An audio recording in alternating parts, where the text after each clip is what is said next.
안녕하세요. 지속회 문화분과위원장 정은수입니다.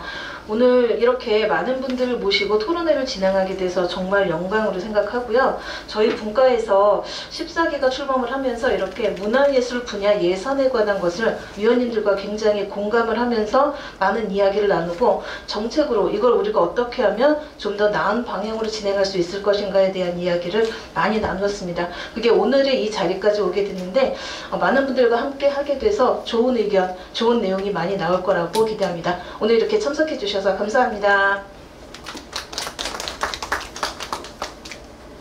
네, 이어서 오늘 참석하신 발제자와 토론자를 간략하게 소개하도록 하겠습니다. 오늘 토론회의 좌장을 맡아주실 한국문화정책연구소 염신규 소장님 참석하셨습니다. 네, 첫 번째 발제자로 문화재정의 의미와 인천시 문화재정 방향에 대한 제언의 주제로 발제를 하실 한국문화관광연구원 정보람 연구위원님 참석하셨습니다.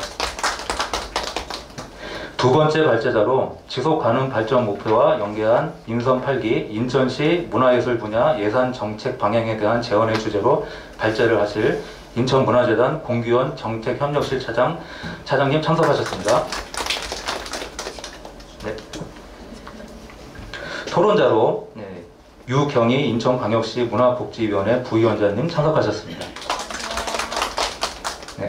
그 다음에 김창길 인천민예총 정책위원장님 참석하셨습니다. 네. 임승관 인천시민문화예술 대표님 참석하셨습니다. 네. 김성준 인천광역시 문화원연합회 사무처장님 참석하셨습니다. 네, 그럼 이상으로 좌장이신 염신규 소장님께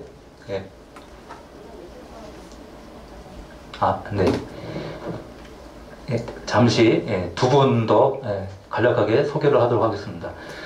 인천광역시 문화예술과장님 참석하셨습니다. 인천광역시 문화콘텐츠과 과장님 참석하셨습니다. 네, 그럼 이상으로 좌장이신 염신규 소장님께 마이크를 넘기도록 하겠습니다.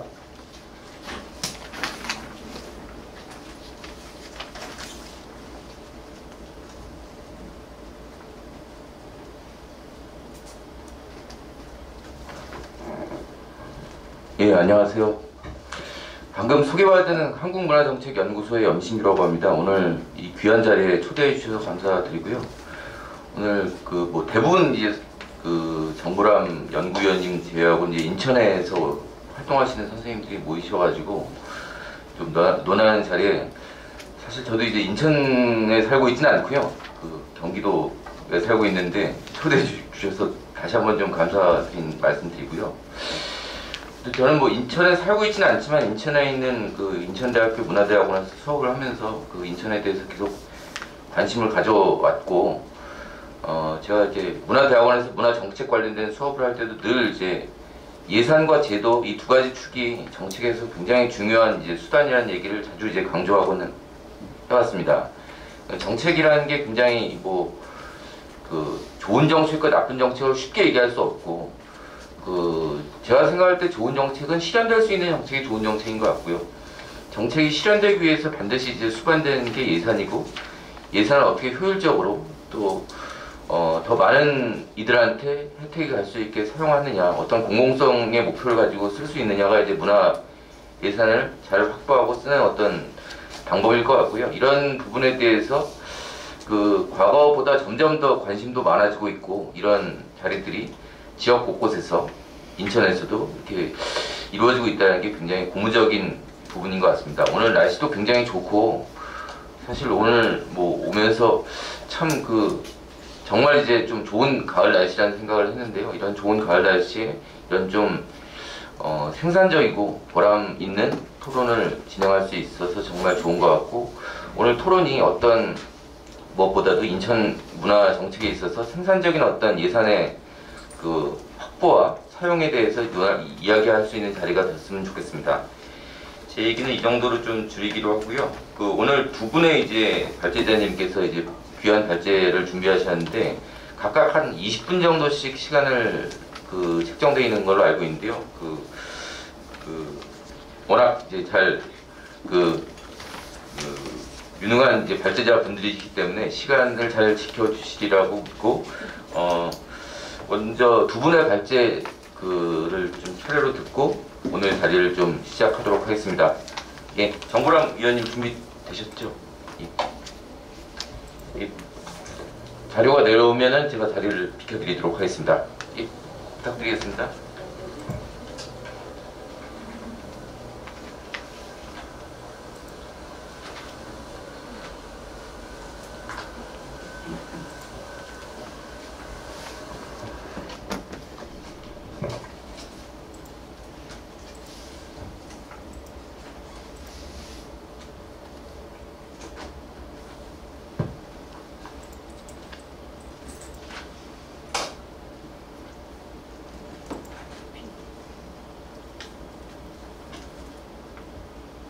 발제자분께서 조금 더 준비하실 수 있도록 기계가 기다려주느라고 여러분께서 조금 기다려주세요.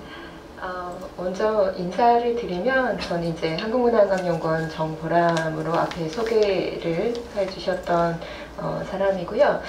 평소에 이제 인천은 제가 정책연구 연구원에서 연구원 생활 한 10년 됐는데 그 과정 안에서 굉장히 많이 왔던 지역 중에 하나입니다. 이게 뭐 문화영향 평가라든지 뭐 문화도시 관련해서도 계속 제가 참여를 했었고, 그래서 이제 평소 관심 많이 갖고 있다가 오늘 초대해 주셔서 덕분에 예산서까지 들여다보면서 좀 더 도움이 될 수 있는 말씀 드릴 수 있는 기회 된 것 같아서 좀 기쁘게 생각하고 있습니다. 준비가 됐으면 해볼게요. 서서 발표하면 좋은데 공간상 제가 앉아서 좀 전달을 잘 드리도록 해볼게요. 순서가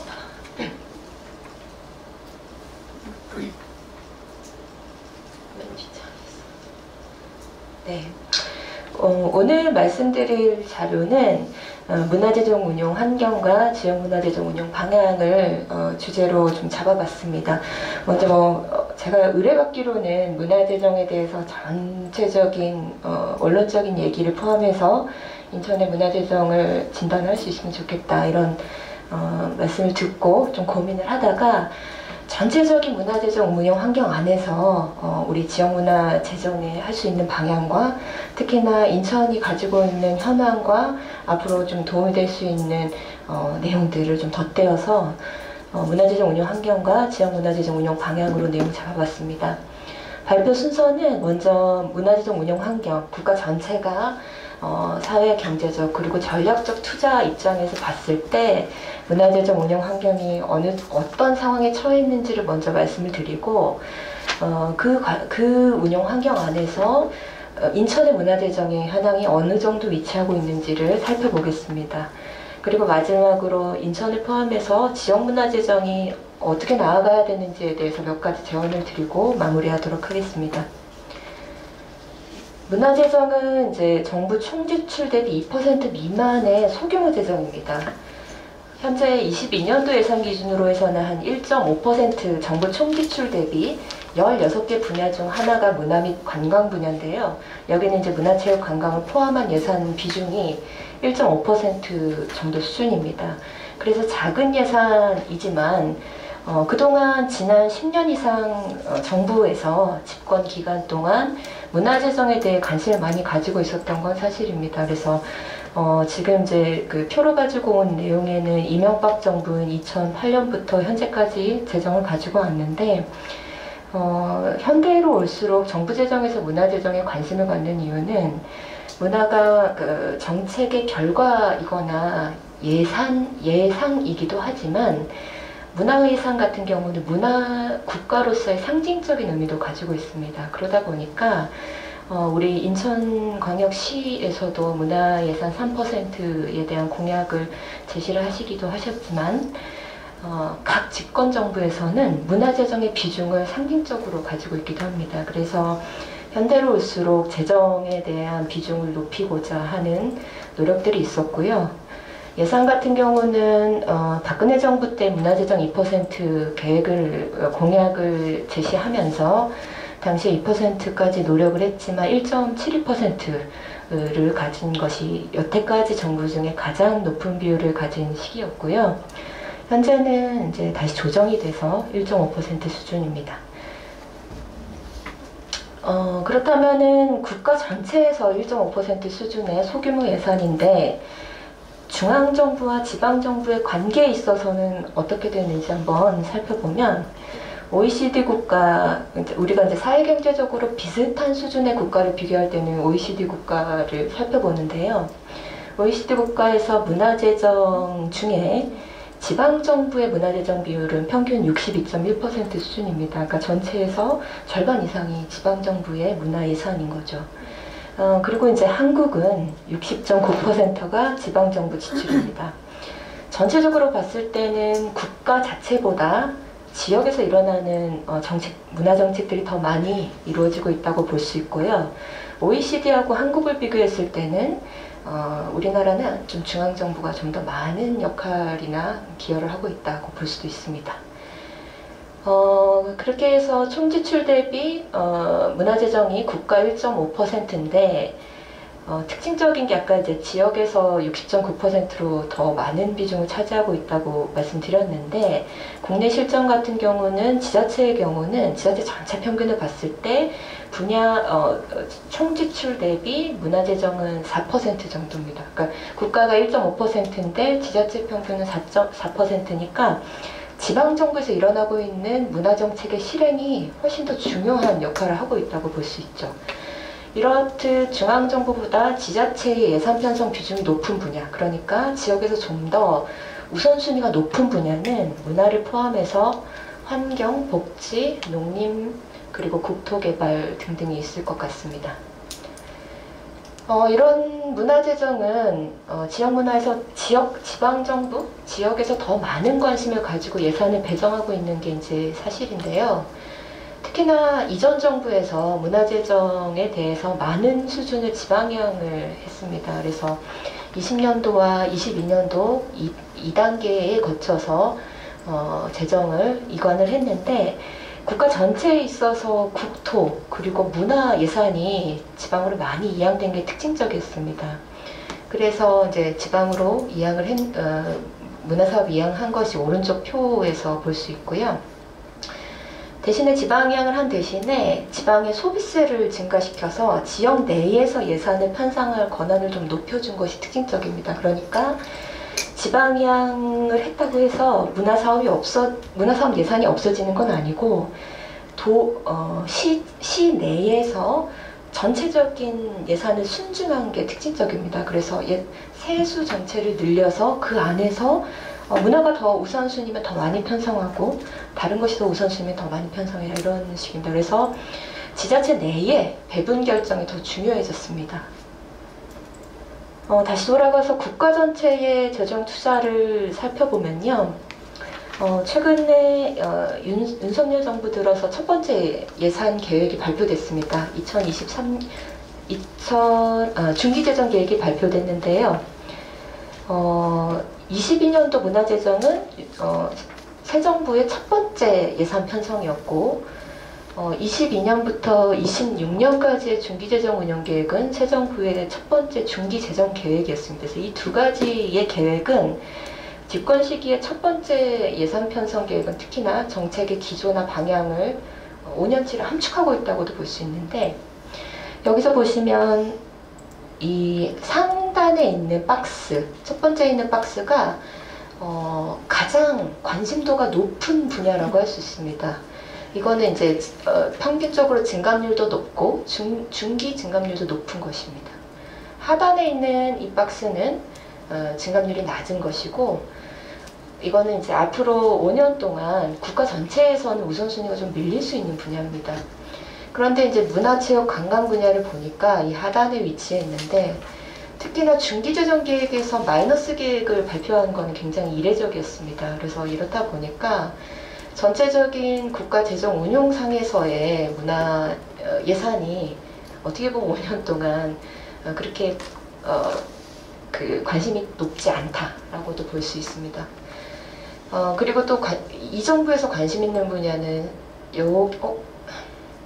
여기 상단에 있는 복지나 환경이나 일반 지방재정, 교육 이런 것들인데 결국에는 사회 안전망 확충이나 소득 불평등 완화, 그리고 이제 환경, 그린 버짓 같은 것에 관심이 높다고 볼 수 있습니다. 그렇다고 해서 문화정책을 축소하는 것은 아니고요. 직접 재정 이외의 다른 방법을 많이 모색하고 있는 게 현재의 상황입니다. 그러면은 지방재정, 이제 국가재정에서 이렇게 관심도가 낮아지면 지역에서 어떻게 될지 한번 그려보면요.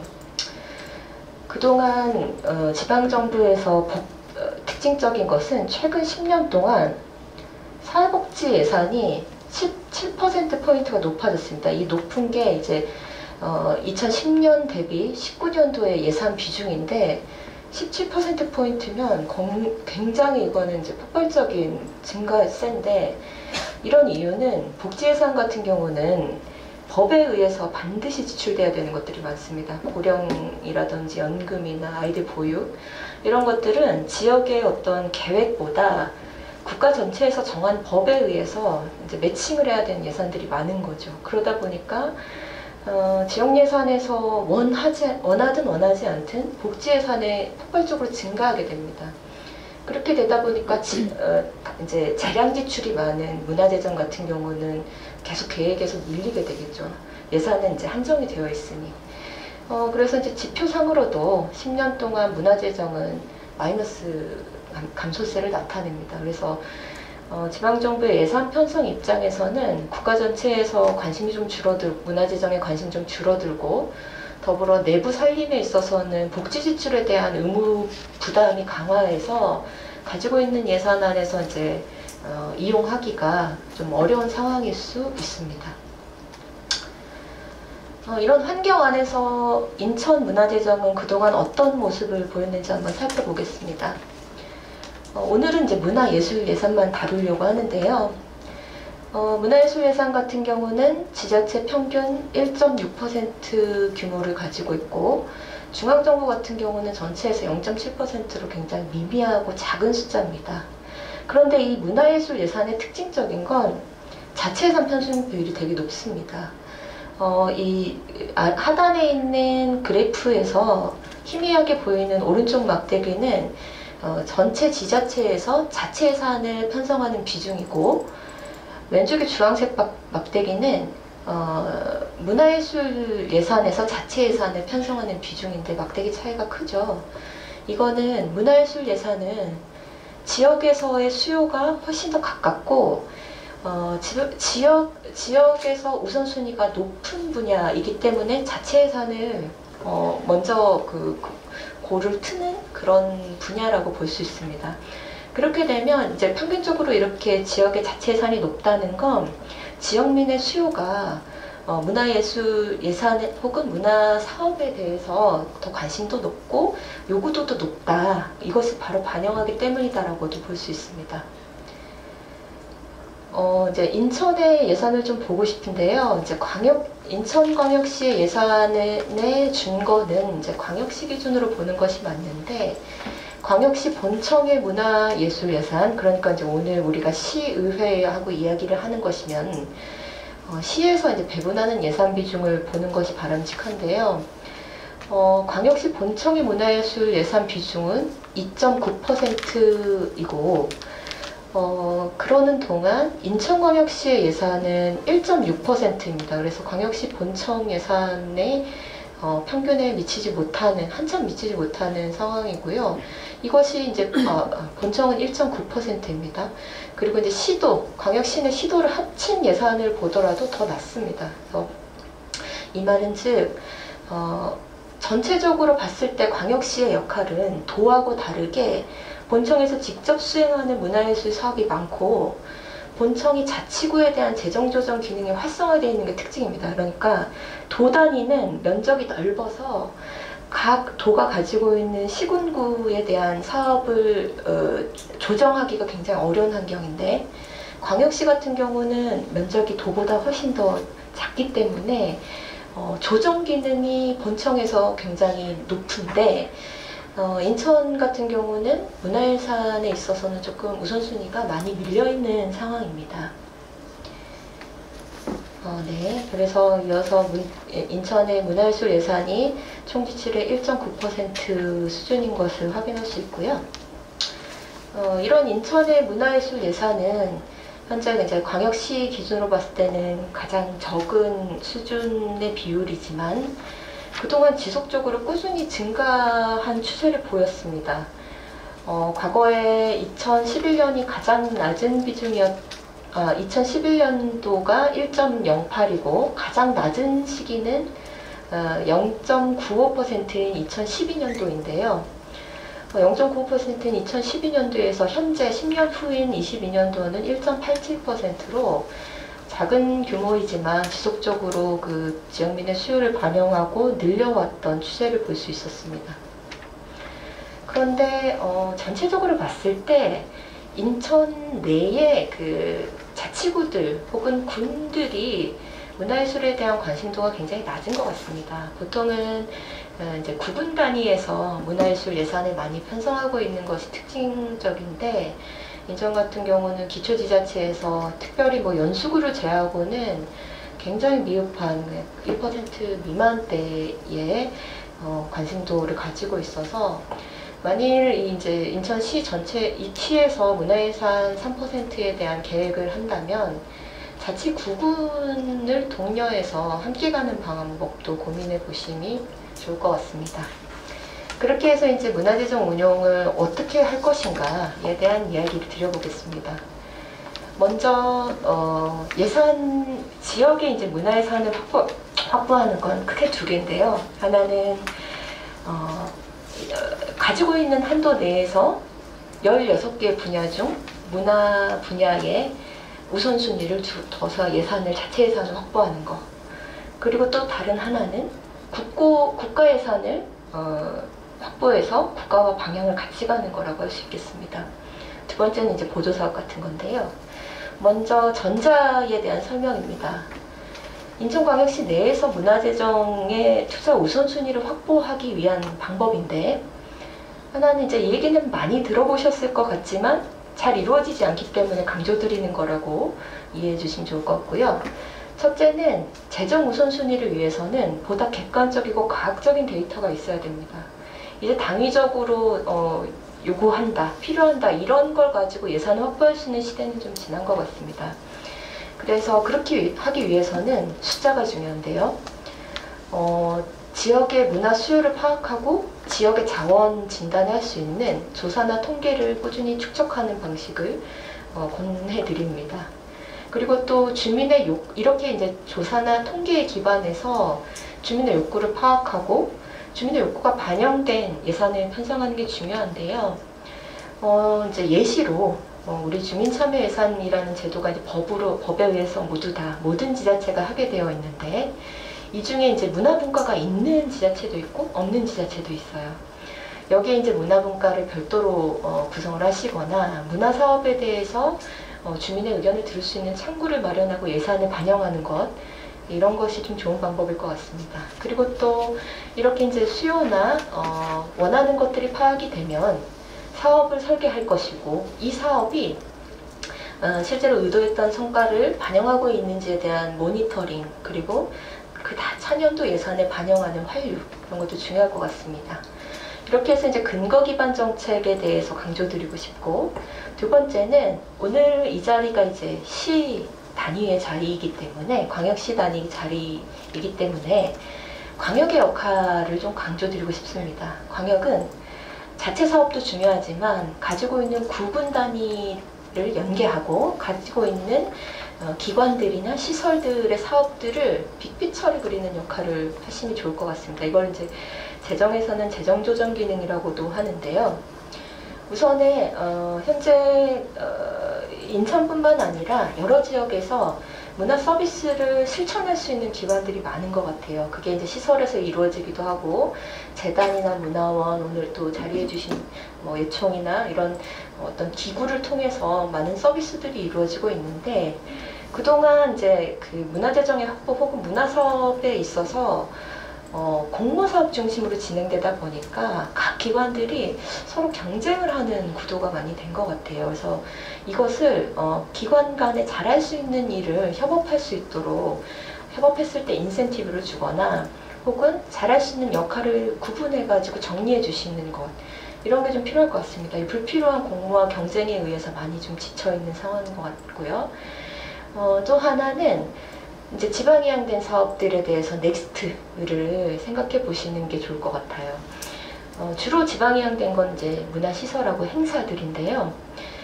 지금까지는 이제 문화시설 행사 사업들이 그때그때 필요한 예산을 편성하다 보니까 소규모로 분절되어 있는 모습들이 많아요. 그렇다 보니까 사업의 실적은 나오지만 그게 시정 전반에 어떤 영향을 미쳤는지에 대해서는 확인이 어려운 상황이 많아요. 너무 작은 규모의 예산이다 보니까.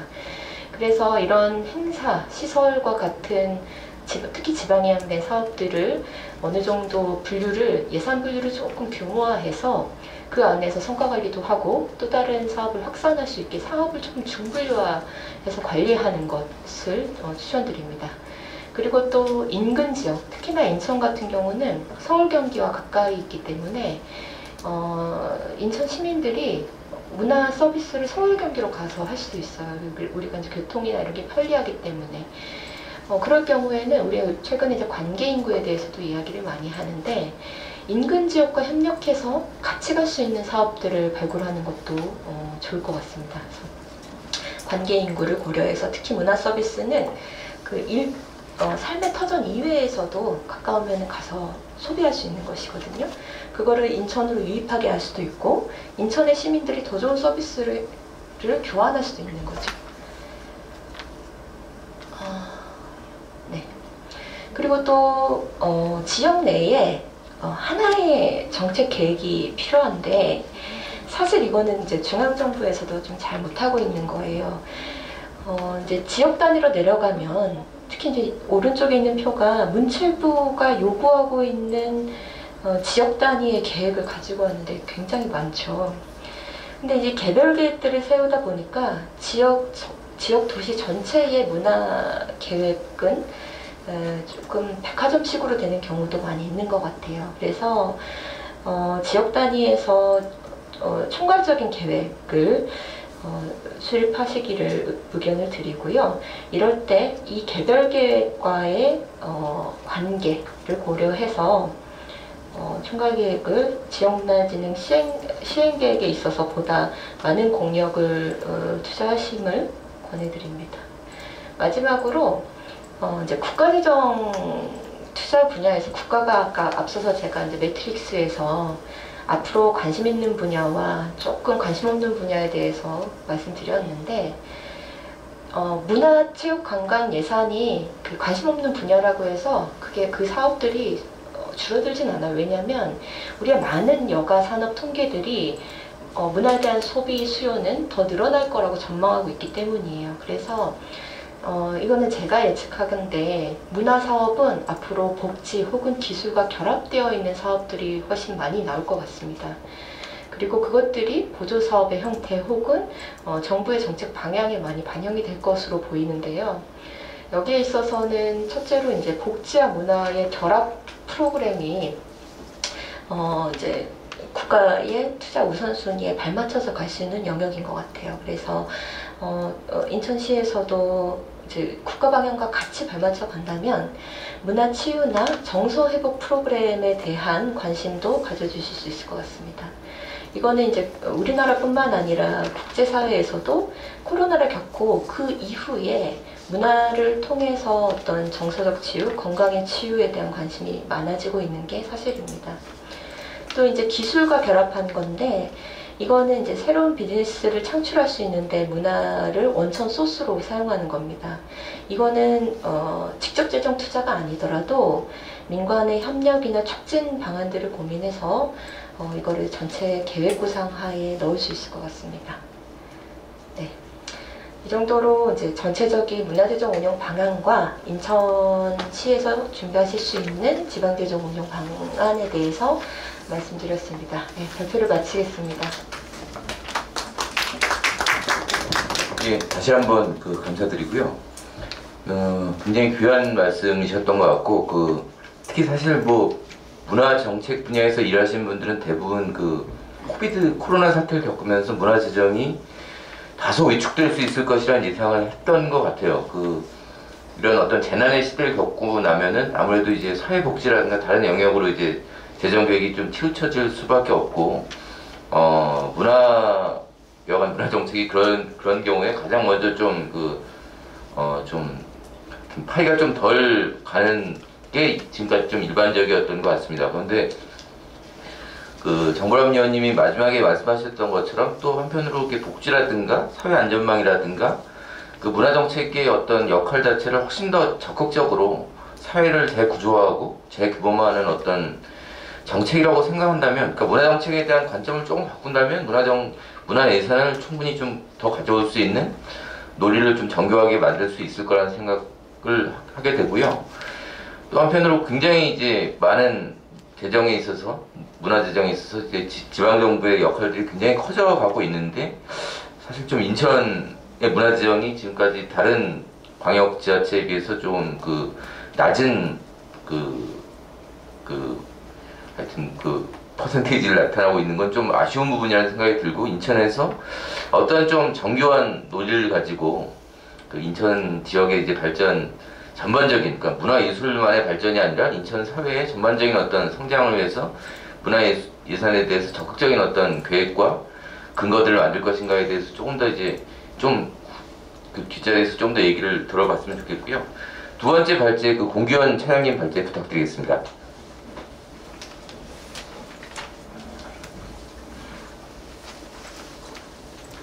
네, 안녕하십니까. 인천문화재단 정책협력실에 근무하고 있는 공규현이라고 합니다.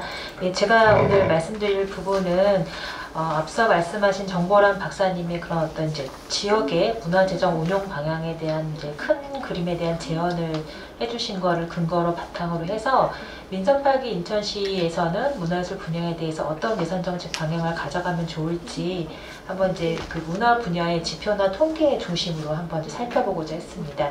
그리고 이제 특별히 저희가 오늘의 토론회가 또 인천 지속가능 발전협의회에서 주최하는 그런 또 토론회이다 보니까 또 이제 유엔의 지속가능 발전 목표, 이런 이제 지속가능 발전 목표에 좀 연계할 수 있는 문화예술 지표라든지 문화예술 정책 과제를 살펴보기 위한 방향으로 좀 진행을 해보고자 합니다.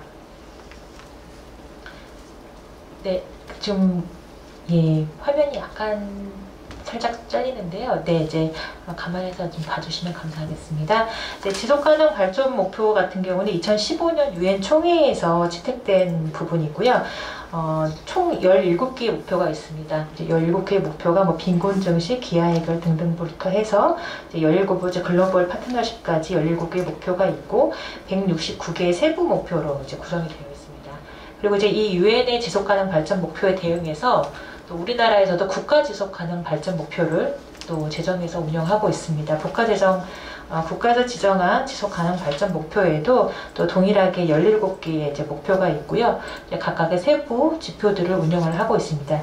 이 세부 지표 중에서 그나마 이제 문화예술 분야와 좀 직접 연계된 분야가 어떤 것이 있을지 한번 살펴봤습니다. 이제 세부 지표들 중에서 문화예술 분야에 가장 이제 연계성 있는 문화예술 분야의 직접적인 지표로는 이제 3-18 세부 목표에 대한민국의 저출생 극복과 인구 고령화를 대비한다는 세부 목표 아래 세부 지표에 OECD 더 나은 삶의 질 지수라는 부분에 있어서 제시가 되고 있는 부분들이 있습니다. 이 국민 삶의 OECD 더 나은 삶의 질 지수는요, 이제 국민의 생활에 영향을 미치는 이제 원래 이 더 나은 삶의 질 지수는 왜 제한이 되었냐면은 기존에는 이제 경제적 측면에 있어서의 그런 어떤 이제 재정적 목표나 국가적 목표만이 좀 제시가 되었다라면 경제성장 지표와 더불어서 포괄적인 삶의 지표가 필요하다는 문제 제기로 2011년 OECD에서 이제 국가별 국민의 삶의 수준을 측정하고 비교할 수 있는 통합 지수로 더 나은 삶의 지수가 제시가 되었고요. 우리나라도 이러한 세계 변화에 대응하기 위해서 이제 국민의 삶의 질 지표를 개발해서 2017년부터 이렇게 이 지표를 운영을 하고 있습니다. 여기 보면은 삶의 질 지표 중에서는 이제 11개의 영역이 있는데 11개의 영역 중에 보면 여가 영역이 있고요. 여가 영역에 보시면 직접적으로 관련되어 있는 지수는 문화 여가 지출률, 그 다음에 문화예술 및 스포츠 관람 횟수라서 두 가지 지표가 문화예술과 아주 직접적인 연관성을 가지고 있는 지표라고 하겠습니다. 네, 그래서 이제 국민의 삶의 질 지표, 이제 문화 여가 지출률, 문화예술 및 스포츠 관람 횟수가 이렇게 이제 보고가 되고 있습니다. 네. 그리고 이제 그 부분은 이제 문화예술과 직접된 이제 연계 지표로 일단 봤고요. 제가 이번에 그 지속가능 발전 목표를 살펴보면서 좀 그 염두에 두었던 부분은 지속가능 발전 목표 자체는 문화예술 분야 지표가 상당히 적습니다. 그래서 문화예술의 직접적인 연관이 아니더라도 폭넓게 봤을 때 문화예술계에 영향이 될 수 있는, 연계될 수 있는 지표로 어떤 목표들이 있는지 살펴보았는데요. 국가지속가능 발전 목표 중에 문화예술 분야 직접 지표는 목표 3과 목표 11 두 가지입니다. 문화여가 지출률, 문화예술 및 스포츠 관람 횟수가 아까 앞서 말씀드렸던 목표 3에 해당되는 부분이라 시민의 건강하고 행복한 삶 보장이라는 목표 세 번째에 해당되고요. 네, 목표 11에 보면 문화예산의 보호 및 보존이라는 부분이 있어서 문화유산 보존관리 예산이라는 부분은 이 두 개의 목표는 문화예술 분야 직접 해당되는 목표 및 세부 지표를 할 수 있겠고요. 다만 이제 그 부분들은 이제 문화예술에 대한 연계성 부분이 좀 직접적인 건 두 개밖에 없기 때문에 제가 다른 목표 부분들도 문화예술분과 연계할 수 있는 목표들을 살펴봤습니다. 그랬을 때 예술인과 시민의 어떤 이제 교육적인 측면, 삶의 질 측면으로 살펴보았을 때 이렇게 여러 가지 다양한 목표들도 문화예술과 연계해서 살펴볼 수가 있었습니다.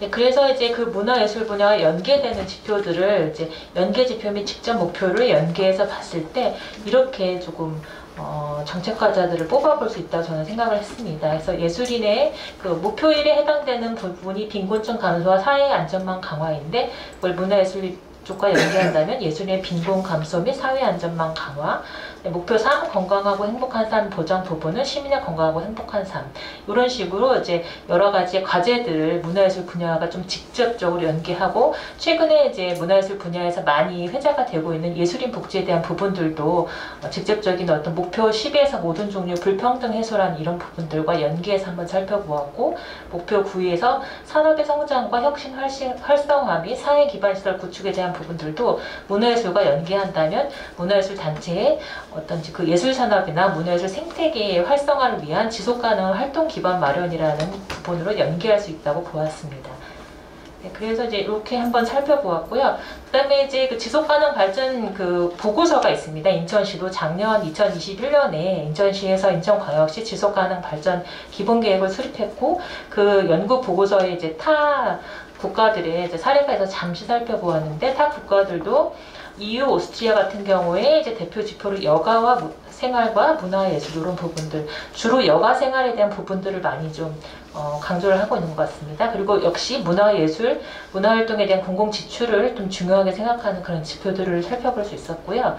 그다음 이제 멜버른시 같은 경우에는 이제 지속 가능성 목표 및 지표로 창의적인 도시란 부분들이 있었습니다.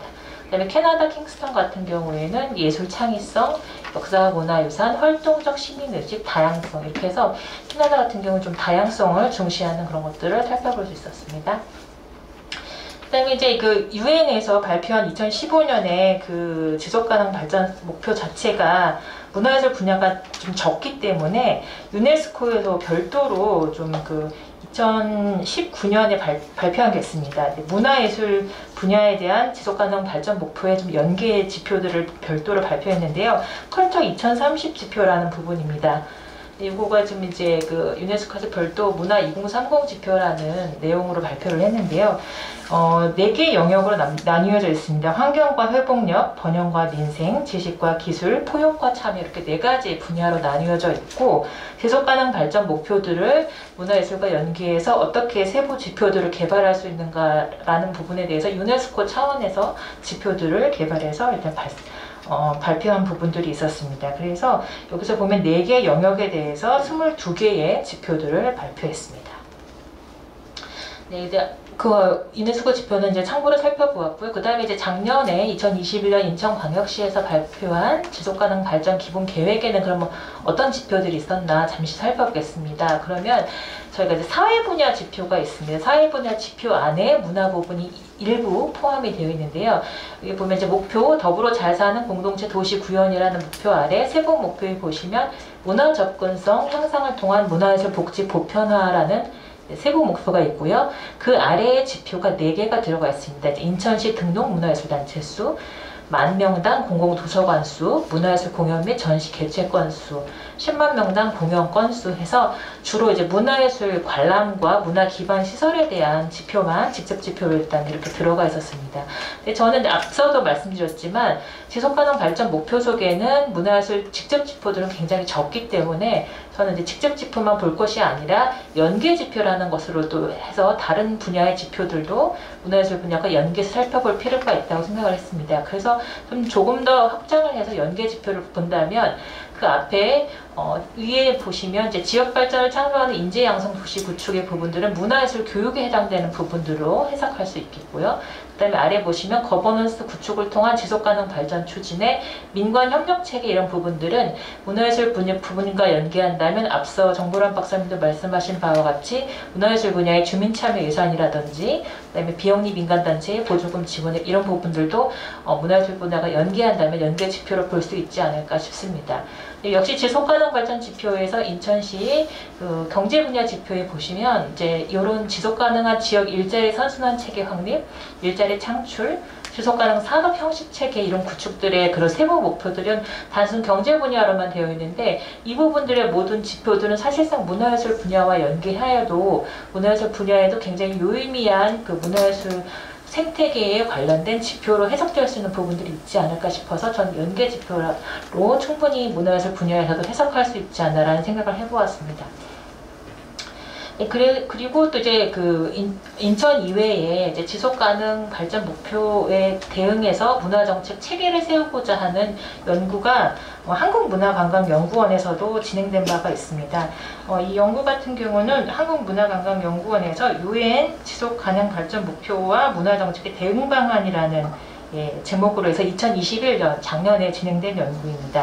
그래서 이제 그 연구원에서 진행했던 그 지속가능 발전 목표와 문화대역 정책의 연계에 대한 부분들은 비전이 문화와 발전의 지속가능한 공진화, 가치에 있어서는 포용, 혁신, 회복, 참여라는 4가지 가치를 제시한 바 있고요. 그거에 연계해서 7개의 목표 분야, 7대 목표 분야, 25대 선도 지표, 30대 우선 충진 정책 과제들을 제시한 바 있습니다. 네, 그래서 그렇게 앞선 이제 선행 그 연구들이 있었고요. 그런 선행 연구들에 대응한 문화 분야의 목표 분야와 목표 관련 내용들을 이제 저는 이제 한번 참고를 해서 이렇게 또 선행 연구와 또 함께 국가 인천 지속 가능 발전 목표의 직접 연계 지표들을 살펴보고서는 이렇게 한번 문화예술 정책 과제를 한번 도출을 해보았습니다. 그래서 이제 지속가능 발전 목표가 단순히 산업이나 경제뿐만 아니라 문화예술 분야에서도 굉장히 중요한 목표입니다. 왜냐하면 문화예술 생태계라는 부분들도 지속 가능성이 보장이 되어야만 예술인의 이제 안정적인 창작 활동 활성화라든지 시민의 지속 가능한 문화예술 향유 활성화나 도시의 문화적 가치 제고라는 이런 부분들의 지표들도 목표들도 이루어 갈 수 있다고 보기 때문에 이렇게 문화예술 정책 과제를 한번 도출을 해보았습니다. 예산에 있어서는 그 예산의 정책 대상이 필요할 텐데 주로 문화예술 분야 예산의 정책 대상은 무엇인가라고 한번 생각을 해보았을 때는 예술가와 시민, 도시라고 생각할 수 있겠고 정책 목표는 예술가의 창작 활성화, 그러니까 이제 문화예술 분야의 생태계 활성화를 볼 수 있겠고요. 그 다음에 시민의 문화예술 향유 활성화, 시민 입장에서는 이런 문화예술의 어떤 요즘엔 문화복지 차원에서 권리적인 측면으로 또 얘기들이 많이 되어 있고요. 향유에는 단순 관람 참여뿐만 아니라 교육이나 이런 모든 활동까지 포함이 된 개념이고요. 그 다음에 도시의 문화적 가치 제고라는 부분도 생각을 해봐야 되겠다고 할 수 있습니다. 예를 들어서 문화유산이라든지 문화적 도시 재생에 대한 부분들도 요즘에는 굉장히 문화의 화두가 되고 있는 부분들입니다. 그래서 결국에는 이제 그 문화예술 분야의 정책 대상 그리고 정책 목표에 따른 정책 과제들은 무엇이 있을 수 있을까 봤을 때는 예술가의 창작 활동 활성화에 앞서 말씀드렸던 이제 과제들이 있을 거고요. 이 글씨가 흐려서 좀 잘 보이지 않는데 죄송합니다.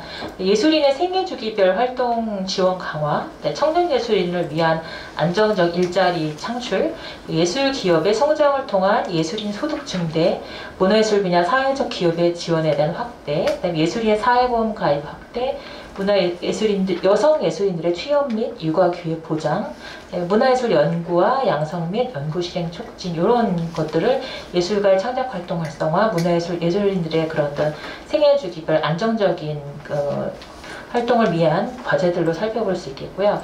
시민의 문화예술 향유 활성화에 대해서는 시민 문화 향유 및 문화 참여 활성화, 그다음에 시민의 문화 접근성 강화를 위해 문화 기반 시설들이 굉장히 제고될 필요가 있겠고요. 그다음에 이제 시민의 생애주기별 문화예술 교육 활성화, 그다음에 마지막 과정과 저도 잘 보이지가 않네요. 예, 글자가 너무 흐려서 죄송합니다. 이제 제가 준비했던 자료가 폰트가 조금 깨지는 바람에, 예, 그리고 이제 도시 문화적 가치 제고 부분에 있어서는 이제 앞서 말씀드렸던 부분인데요. 메세나 활성화 및 기업의 CSR 활동 연계 확대, 그리고 이제 문화예술 분야 공공재정 지원 문화 거버넌스 확대, 표현의 자유 보호 및 예술인의 위상 제고, 문화 다양성 증진 등등등의 가치들을 가지고 이렇게 앞서 말씀드렸던 이렇게 문화예술 분야 예산의 정책 대상을 위한 정책 목표들을 수립함에 있어서 이러한 정책 과제들, 이 표로 보는 게 좀 글자가 더 잘 보일 것 같습니다. 이러한 정책 과제들을 도출해 볼 수 있다라고 생각을 해보았습니다. 그다음에 이제 앞서 이제 그 정보란 박사님도 굉장히 중요한 부분 짚어주셨는데요. 예산에 있어서는 예산을 투입하기 위한 근거가 요즘에 굉장히 중요시 되고 있습니다. 그래서 예산을 투입하는 그 문화적 그 예산의 정책 대상, 그리고 예산의 그 정책 대상을 위해서 대상들이 누리는 그런 어떤 권리나 이런 보호 차원에서 정책 과제들이 나오고, 그 정책 과제들을 수행하기 위해서는 잘 수행했는지, 그리고 예산이 효율적으로 사용되었는지를 알기 위해서 결국엔 통계 지표가 좀 필요한 부분들이 있습니다. 앞서도 통계 지표 부분 말씀해 주신 부분들이 있는데요. 그래서 제가 좀 몇 가지 이제 주요하게 살펴볼 부분에 대해서 오늘 통계 지표들을 한번 살펴보고자 합니다. 그래서 이제 앞서 이제 말씀드렸던 것들이 여러 가지 다양한 그 과제들이 있을 것이고, 다양한 이제 그런 부분들이나 키워드를 가지고 제가 한번 살펴보려고 합니다. 문화예술 향유 측면, 문화예술 교육 이렇게 합쳐서 보려고 하고요. 그다음에 예술인 복지 차원에서, 그리고 이제 사회적 가치나 여러 가지 다양한 문화 예산 측면에서 한번 살펴보겠는데요. 이제 인천의 시민문화활동 관련 주요 지표, 이제 많은 지표가 있습니다. 많은 통계들도 있고 많은 조사들이 있는데, 우선은 저는 이제 그 국민문화예술 활동 조사라는 부분이 있어서 그 조사에서 가지고 왔습니다. 조사를 보시면 이제 문화예술 행사 연간 관람 횟수, 이제 20년, 21년 지표를 제시하지 못한 것들은 20년과 21년은 코로나 부분이 있었기 때문에 19년 지표를 보는 게 가장 최근에 정상적인 지표라고 보고 19년 지표를 좀 제시해 보았습니다. 네, 그래서 이제 인천의 시민문화활동 관련 주요 지표를 살펴보면 문화예술 행사 연간 관람 횟수는 전국 평균이 1년 연간 6.3회입니다. 그런데 서울이 6.8회, 부산이 6.7회, 대구가 6.8회, 광주 5.6, 대전 6.7, 울산 5.8인데 인천은 5.3회입니다. 이제 서울 특광역시 기준에서 인천이 전국 평균보다도 낮고 특광역시 중에 가장 낮은 것을 볼 수 있었고요. 네, 문화예술 활동 공간 1년 이내 이용 횟수에 있어서도 전국 평균이 7.6인 거에 비해서 서울, 부산, 대구, 광주, 대전, 울산의 모든 지표를 살펴보았을 때 인천이 좀 하위권이라는 것을 알 수 있었습니다. 전국 평균이 7.6회, 인천이 5.3회이고요. 그다음에 1년 이내 문화예술 교육의 경험 여부를 물어보았을 때 전국 평균이 경험이 있다라고 답변한 그 비율이 전국 평균은 9.1%인데요. 인천은 4.5회가 되겠습니다. 그리고 이제 타 지역들과 비교를 해보았을 때 서울이 9.6회, 부산이 13.9회, 대구가 8.4회, 광주 6.1회, 대전 9.3회, 울산 8.8회입니다. 그래서 문화예술 교육 경험 여부도 조금 낮은 것을 볼 수 있었고요. 그나마 이제 조금 희망적인 지표는 문화 관련 동호회 참여 경험 여부입니다. 관람 지표나 교육 경험 지표가 조금 낮은 것에 비해서 문화 관련 동호회 참여 경험 여부는 좀 상대적으로 높은 편인데요. 전국 평균의 7.7%가 경험이 있다고 얘기를 하셨는데 인천은 8.3%가 문화 관련 동호회 참여 경험 여부가 있다고 말씀하셨습니다. 그래서 전국 평균보다는 조금 높습니다. 전국 평균보다 이 네 가지 지표 중에 높은 지표는 문화 관련 동호회 참여 경험 지표가 유일합니다. 그래서 이 부분은 저도 조금 굉장히 유의미하지 않나 생각을 해보았습니다. 이 네 가지 지표가 요 네 가지 지표만으로 단순하게 살펴볼 수는 없겠지만 인천의 시민들은 죄송합니다. 단순 관람보다는 약간 참여 형태의 문화예술 활동을 선호한다고 좀 너무 단순하게 말씀드려서 죄송합니다만 그렇게 약간 해석해 볼 여지도 있지 않을까라는 생각을 해보았습니다. 네, 그래서 이제 이런 문화예술 한유의 지표에서 그럼 어떤 시사점을 얻을 수 있을 것인가 또 이제 한번 살펴보려고 하는데요. 네, 그 각각의 조서에 보면은 향유 분야, 다양한 이제 분야에 보면은 애로사항이나 걸림돌 이런 부분들이 있습니다. 보완사항 이런 것들이 있어서 한번 살펴보니까 문화예술 행사 관람 횟수에 대해서 그럼 직접 관람할 때 걸림돌이 무엇이냐 물어봤을 때는 시간 부족. 관심 프로그램이 없음, 비용이 많이 든다는 부분들이 있었습니다. 이 세 가지 지표를 저희가 좀 잘 생각해 볼 필요가 있다고 생각하고요. 다른 광역시도하고 살펴보았을 때 인천의 시민들은 비용 문제와 편의시설에 상대적으로 민감한 부분을 좀 보였고요. 그다음에 문화 관련 동호회 참여 경험이 상대적으로 다른 관람형, 교육형 지표보다는 상대적으로 좀 높았다는 부분.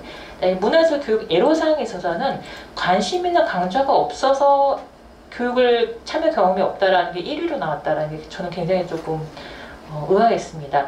그러면 저희가 사실은 각 기관별로 굉장히 많은 강좌들을 하고 있는데 관심이 없다라고 하는 게 시민들에게 적합하지 않은 것인지 아니면 홍보 부족인지 저는 고민해 보았을 때 홍보 부족 쪽으로 좀 더 해석을 하게 됩니다. 왜냐하면 문화예술 기관이나 이런 상반들을 봤을 때는 굉장히 많은 교육들을 하고 있거든요. 그래서 저는 이제 홍보에 대한 부분들을 많이 좀 얘기를 하고 싶고요. 교육의 애로사항에 있어서도 역시 이제 비용 문제 편의시설 말씀하셨고 교육 관련 보완사항 부분에 있어서는 프로그램 다양성과 충실성을 좀 많이 말씀하셨습니다. 이 시민문화 부분은 조금 자세히 말씀드렸고 뒷부분은 빠르게 좀 지나가도록 하겠습니다. 그래서 그렇게 이제 요거 제가 뒷부분에 시사점과 여기 이런 부분들이 있어서 조금 말씀을 드리는데 비용 문제와 편의시설 상대적으로 민감한 시민들의 그런 경향들이 있기 때문에 저희가 생활권역 내의 소규모 문화공간의 문화행사 지원을 강화해야 된다. 생활권역 내의 열린 장소에서의 개방형 문화행사가 필요하고 새로 건립하는 문화기반시설을 생활권역 가까운 곳에 조금 위치를 해야 된다는 말씀들을 드리고 싶습니다. 그리고 문화 관련 동호회 참여 경험이 상대적으로 높기 때문에 관람형보다는 참여형 문화활동에 대한 좀 육성 지원이 좀 더 필요하다. 그리고 문화예술 교육 프로그램에서는 다양성과 충실성에 민감하다는 부분들을 좀 유의해서 살펴볼 필요가 있겠습니다. 예술인 현황 부분은 제가 이제 많은 조사들이 있는데 이제 이런 지표들이 있는 걸 조금 넘어가고요. 예술 활동 증명 현황을 보면은 이제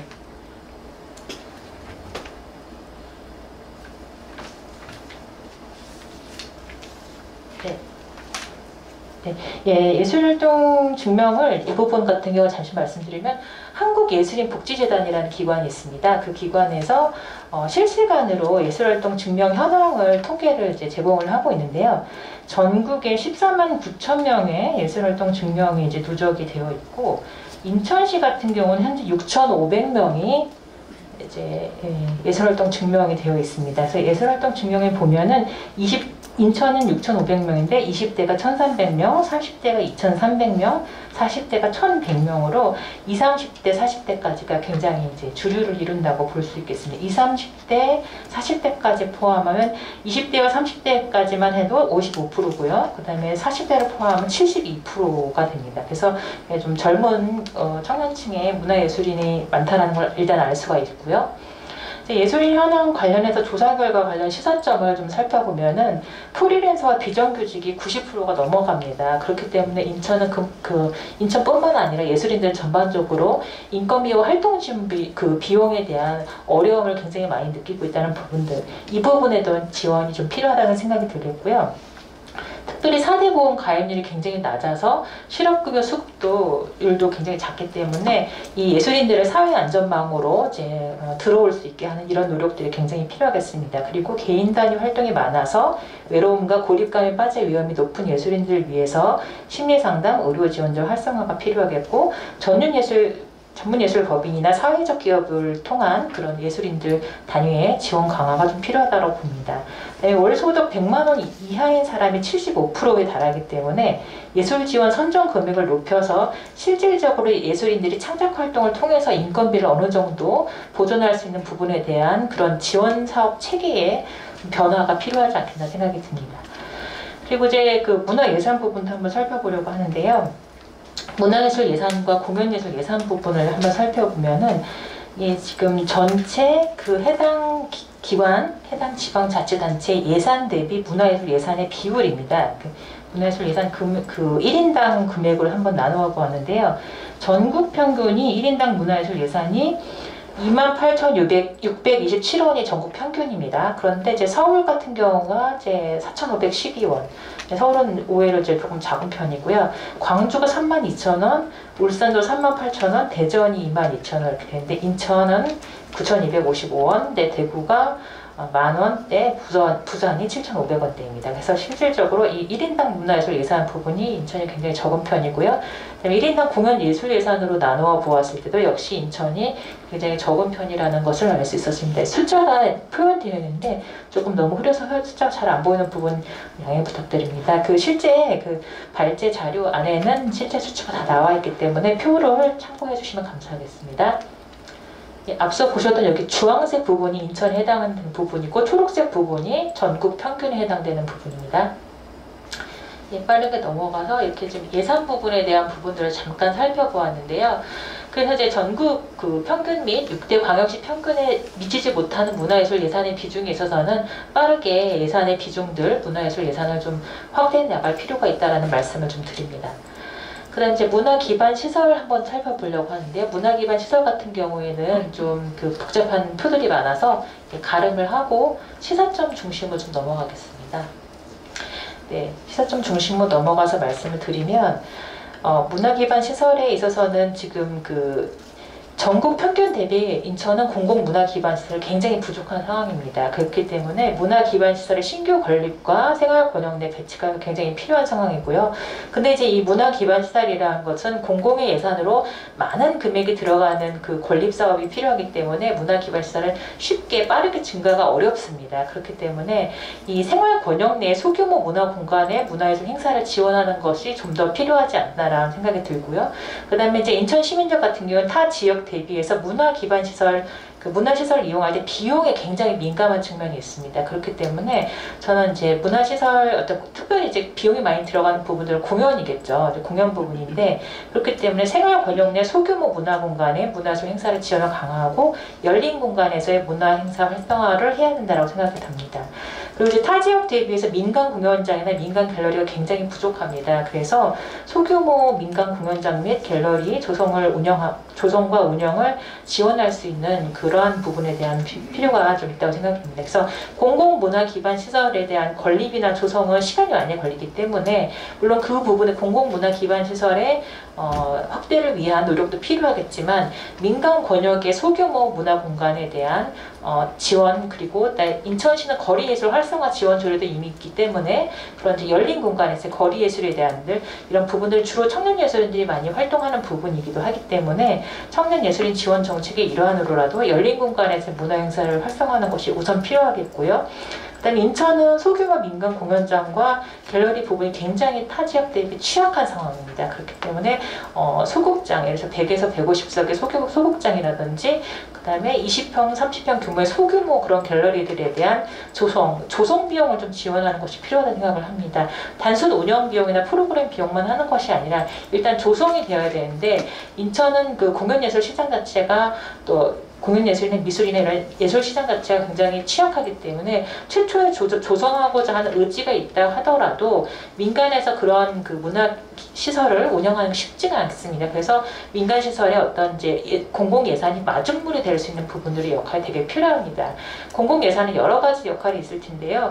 이 문화시설 부분에서는 마중물 역할로 소규모 민간 공연장과 갤러리 등의 조성에 대한 마중물 역할의 문화예산이 굉장히 필요하다고 생각이 됩니다. 그 다음에 이제 제가 사회적 기업 및 전문 예술 법인에 대한 부분도 잠시 이제 말씀을 드리는데요. 이제 그 사회적 기업이나 전문 예술 법인이 왜 중요하냐면은 앞서 말씀드렸던 뭐 예술인 복지에 있어서도 그렇고 방금 말씀드렸던 소규모 공연장이나 갤러리에 있어서도 그렇고 그런 부분들을 활성화하고 실질적으로 운영하는 역할들이 그 예술의 법인, 예술 단체들의 역할입니다. 기존에는 이제 최근에서는 저희가 예술인 개인 단위의 어떤 지원들도 굉장히 많이 늘어나긴 했지만 앞서 말씀드렸다시피 프리랜서라든지 비정규직 예술인들이 많다 보니까 예술인들이 고립감과 외로움에 대한 부분들 그리고 혼자 프리랜서로 운영하다 보니까 그 4대 보험이라든지 이런 사회적 안전망에서 소외되는 부분이 굉장히 큽니다. 그 사회적 안전망으로 들어오려면 문화예술의 법인, 문화예술 단체의 활성화가 필요하다고 생각하기 때문에 이런 사회적 기업과 전문예술 법인에 대한 이제 활성화가 굉장히 시급하다라고 저는 좀 판단을 하고 말씀을 드렸습니다. 그 다음에 이제 인천의 공연예술시장 지표도 잠깐 보려고 하는데요. 공연시설 개수를 잠깐 살펴보았을 때, 이제 이건 2020년 기준입니다. 서울 같은 경우는 672개, 아주 굉장히 단연코 서울은 공연예술 시장이 잘 되어 있고 시설이 잘 되어 있기 때문에 서울은 이제 비교 대상 자체가 아닌데요. 부산, 대구, 인천, 광주 이런 광역시설을 살펴보았을 때도 인천은 부산이 102개의 공연시설이 있는 것에 비해 46개, 약간 절반 수준의 공연시설이 있다는 걸 알 수 있었고요. 그 다음에 공연 건수에 있어서도 이제 서울은 연간 5,037건의 공연 건수가 있다면 부산과 대구, 인천을 비교했을 때 부산이 659건, 대구가 808건. 인천은 이제 대구의 1년 연간 공연 건수의 반도 되지 않는 부분들이고 역시 전국 평균 대비해서는 굉장히 낮은 수치이고요. 여기서 보시면 주황색이 인천이고 초록색이 전국 평균입니다. 그다음에 티켓 판매 수에 있어서도 역시 이제 부산과 대구 아까 공연 건수나 이런 부분을 절반 수준이라고 말씀드렸고 티켓 판매 수에 있어서는 3분의 1 수준 정도밖에 되지 않습니다. 그렇기 때문에 인천은 이제 이런 예술 시장이라고 할 수 있는 공연예술 시장은 굉장히 취약한 상태라는 거 말씀드릴 수 있습니다. 그리고 예술 산업에 있어서 미술 시장 같은 경우도 잠깐 말씀드리면 인천은 아트페어가 이제 여기 제가 한 개라고 말씀드렸는데 잘못 말씀드렸습니다. 이게 좀 표가 잘못됐는데 강화미술지하고 인천 아트페어 2개가 있는 상황이고요. 네, 그래서 이제 예술시장 관련 현황 관련 시사점으로 말씀을 드리면 공연예술시장이나 이런 형태의 예술시장이 성장을 하기 위해서는 인프라 구축이 굉장히 필요합니다. 공공공연장 건립이 굉장히 이제 절대적인 전제 조건이 되고요. 근데 공공공연장은 앞서도 말씀드렸다시피 조성하는데 시간이 많이 걸리기 때문에 저는 민간 공연장 육성에 대해서 조금 사활을 좀 걸 필요가 있지 않을까. 소극장의 부활을 저는 좀 말씀드리고 싶습니다. 인천 같은 경우에 이제 80년, 90년대는 신포 지역에 굉장히 소극장, 동인천에 신포 일동 일대에 소극장이 많았고 굉장히 공연들의 부흥 시대였다라는 말씀들도 많이 있는데 지금은 소극장 운영이 굉장히 이제 미약한 상황이어서 민간 공연장 육성에 대한 부분들을 저는 좀 제안을 많이 하고 싶고요. 공연예술단체 제작 역량 및 제작 역량 강화를 위한 좀 체계적인 지원이 필요하겠다라는 생각을 합니다. 미술시장 성장을 위해서 인프라 구축 이런 부분들을 말씀을 드립니다. 그리고 시립미술관 건립 일단은 절제적으로 필요하고 민간 갤러리나 아트페어 육성도 필요하겠다는 말씀을 드리겠습니다. 이제 소결로 넘어가겠습니다. 앞서 너무 제가 표가 많아 줄였는데도 시간이 많이 걸려서 죄송하고요. 지속가능 발전을 위한 문화예술 지표 재고 방안을 저희가 좀 깊이 생각을 좀 해봐야 되겠고 예산 투입 분야에 있어서는 이제 결국엔 이 예산을 누구에게 투입할 것이냐가 중요합니다. 아까 예술가와 시민과 도시가 정책 목표 대상이라고 말씀드렸지만 실제 예산을 투입하는 데 있어서는 문화예술 분야의 거점들에 저희가 숫자를 투입을 하게 되는데요.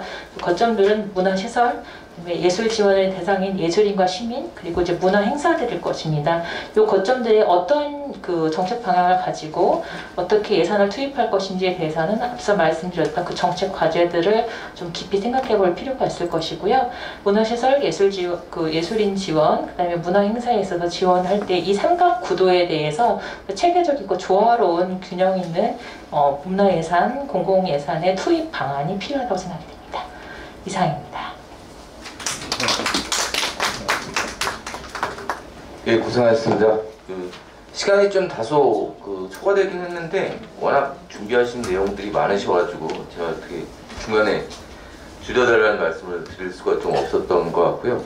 양해 부탁드리고요. 지속 가능 발전이라는 어떤 큰 목표 속에서 문화 정책의 다양한 과제들과 인천이 갖고 있는 지금 여러 가지 지표들을 중심으로 문화예산을 어떻게 투입할 것인가에 대한 좀 말씀을 주셨던 것 같고요.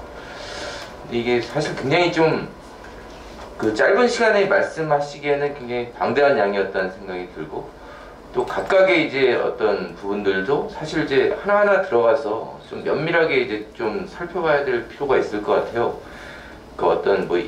제가 이제 차장님 발표에 이의를 제기하는 건 아닌데, 예를 들어서 어떤 부분이 위축되어 있다고 할 때 그게 예산 투입이 적어서 그런 것만이 아닐 수도 있고, 사실은 이제 다른 이유 때문에 오히려 예산이 잘 갈 수 없는 어떤 다른 조건일 경우들도 있고, 사실 이제 특히 예술 시장이라는 측면으로 하면 특히 이제 그런 경우들이 종종 있기 때문에 사실 이제 하나하나의 어떤 강론에 들어가서 디테일한 어떤 논리적 분석들이 좀 필요하겠다는 생각을 문득 좀 하면서 들었고요. 사실 제가 이제 토론까지 좀 듣고 잠깐 쉬려고 했는데 좀 약간 발제가 길어지는 바람에 한 5분 정도만 좀 잠깐 쉬는 시간을 갖고 토론을 이어갔으면 좋겠습니다. 이제 선생님들께서 발제 선생님들께서 문화재정과 특히 인천에서의 이제 문화재정의 문제에 대해서 좀 말씀을 하셨던 것 같고요. 최근에 이제 문화정책에서 인구 정책이 굉장히 이제 중요한 정책이 되고 있잖아요. 인구가 이제 전반적으로 이제 지방 소멸이라는 이야기와 함께 인구가 사실 이제 줄어들고 있는 상황이고, 문화정책이라는 게 사실 이제 좀 거슬러 올라가면은 사실 근대적인 문화정책이 처음 시작된 것 자체가 사실은 이제 인구의 문제, 도시에서 사람들 어떻게 살게 할 것인가의 문제에서 출발했던 측면들이 있고, 근데 인천 같은 경우도 사실 연수구와 한두 자치구를 제외하고는 지금 인구가 감소하고 있는 추세로 제가 알고 있거든요. 그래서 사실 굉장히 도시 정책에서의 문화적 어메니티의 부분이 굉장히 이제 중요한 과제가 되고 있고, 그런 측면에서 문화 정책을 조금 더 적극적으로 이제 시청에서 펼칠 필요가 있는 시점인 것 같습니다. 그런 관점에서 좀 문화 재정의 문제에 대해서도 좀 더 시급성을 가지고 저희들이 좀 살펴봐야 될 것 같은데요. 두 분의 이제 굉장히 귀한 발제 말씀 들었고, 지정 토론 4분 선생님께 부탁을 드릴 텐데요. 앞서서 좀 시간이 지체된 관계로 정말 죄송하지만 원래 한 20분 정도씩 드리려고 했는데 한 15분 정도로 조금 압축해서 말씀을 좀 부탁을 드리겠습니다. 첫 번째 토론으로 김창길 인천민회총 정책위원장님 토론 부탁드리겠습니다. 네, 인천민회총 정책위원장 김창길입니다. 반갑습니다. 오늘 두 분 발제 너무 잘 들었고요. 보면서 사실 엄청 공부가 됐습니다. 자료를 보면서 특히 우리 공기현 선생님은 거의 소논문 수준의 내용을 보면서 여러 가지 고민이나 이런 부분들을 좀 많이 하게 됐던 것 같아요. 그래서 그런 부분들이 실제로 우리가 어떤 얘기를 할 때 그런 데이터나 자료들을 근거해서 얘기하는 부분들이 중요하다라는 것들을 많이 더 느끼게 됐습니다. 제 토론은요, 정보람 선생님이 발제하신 내용은 되게 일반적이고 포괄적인 내용들이 좀 많으셔서 저는 공기현 선생님이 하신 발제를 중심으로 해서 특히 그 중에서 인천의 문화예술 생태계 활성화 방향에 대해서 좀 얘기를 좀 드리려고 하고요. 얘기하신 부분 중에 특히 문화지표 및 통계를 통한 분야별 개설 방향 도출해서 몇 가지 과제를 정해서 얘기해 주셨어요. 그래서 그 중에서 문화예술 생태계 활성화와 깊은 연관이 있다고 보여지는 내용을 중심으로 좀 보려고 하고요. 그리고 인천시 이제 8기죠. 8기 집행부에서 공약으로 내걸었던 것이 인천시의 문화예술 예산 3%를 증액하겠다라는 거고, 그것이 어떤 정책 방향으로 상용되었으면 좋겠는지 하는 것에 대한 제안을 중심으로 좀 더 얘기해 보려고 합니다. 저는 아까 그 예산이라는 것이 되게 상징적 부분이라고 얘기했는데 저는 맞다고 생각하거든요. 실제로 인천시에서 문화예술 예산 3%를 얘기한다는 건 사실 엄청난 일입니다. 저는 깜짝 놀랐어요, 사실. 공약 내걸었을 때 쇼하는 거 아니야? 뭐 이런 정도까지 생각을 했어요. 왜냐면 이전에 예산 자체가 정말 형편없었거든요.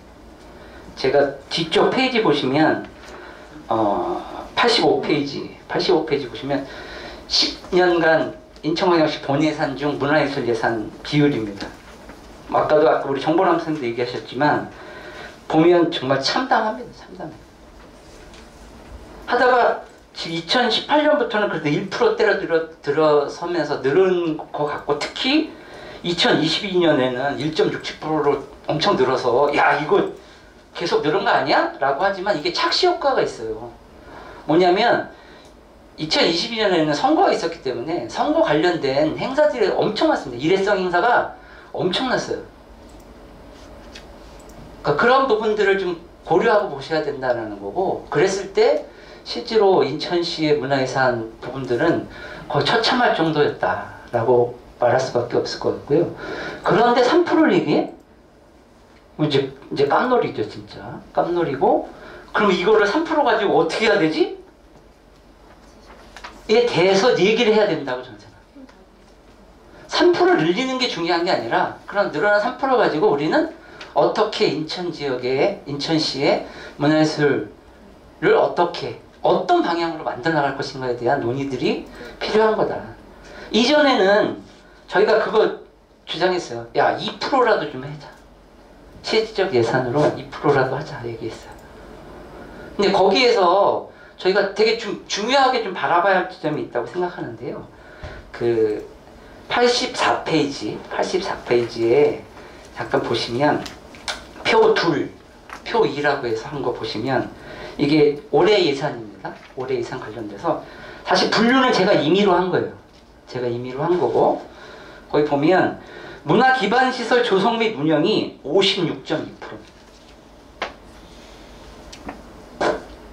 예산의 태반이 문화 기반 시설 조성하고 운영하는 데 들어가고 있어요. 이 부분에 대해서 이제 고민을 안 해볼 수가 없는 거죠. 예산이 는다고 하는데 예산 느는 게 과연 어떤 분야에서 늘고 어떤 활동들이 늘어갈 것인가에 대해서 고민을 안 해볼 수가 없다는 거고요. 거기에 보시면 그 맨 아래에서 네 번째 줄이면 예술단 및 문예회관 공연 운영 이 관련된 게 12.44%. 이것까지 합치면요 70%예요.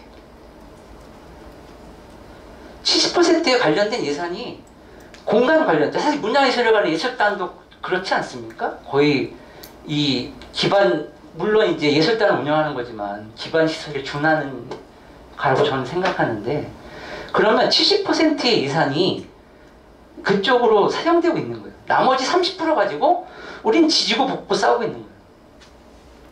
아까 우리 정보람 선생님께서 서로 싸우지 말고 뭔가 협력해서 하라고 말씀하시는데 저는 그 말씀 맞다고 생각해요. 그런데 그럴 수 있는 절대적인 예산이 부족한 현실이다 라고 저는 바라보고 있고요. 이 그냥 물론 제가 임의로 한 거지만 보시면 약간 타당하구나 느껴지실 거예요. 이제 그런 부분에서의 고민들을 할 수밖에 없는 거, 그런 고민들을 갖고 있기 때문에 우리가 문화예산 3% 시대를 맞이하면서도 아직 오진 않았어요. 사실은 아직 오진 않았기 때문에 어떻게 될지 모르지만 어쨌든 공약을 하려고 하니까 맞이한다고 했을 때 과연 우리는 어떤 고민들을 가지고 이 부분들을 헤쳐나갈 것이냐, 만들어 나갈 것이냐에 대한 고민들이 좀 우선돼야 한다라고 생각합니다. 그래서 짧게 얘기하라고 하셔서 저는 이제 약간 구체적인 결론부터 먼저 말씀드리고 얘기하고 싶은데요. 이 예산이라는 게 사실 정책 의지의 표현이잖아요. 그래서 현재로서의 우리 예산 퍼센트 분류 비중으로 볼 때 우리는 문화 기반 시설을 엄청 확장하고 늘리겠어 쪽으로 갖고 있는 거예요. 그런데 이 부분에 있어서 진짜 이 8기 예산, 그러니까 2022년 예산 부분들로 기준으로 할 때요, 3%로 늘린다 그러면 예산 비중이 얼마큼 더 늘 거냐면 1237억 원 정도가 더 는다고 보시면 됩니다. 엄청 많죠. 와, 대박. 이제 뭔가 될 것 같죠.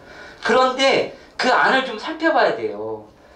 이 8기 시정부가 내걸은 공약에는 문화예산, 예술예산 3%가 있지만 3% 외에 다른 공약이 뭐가 있냐면요.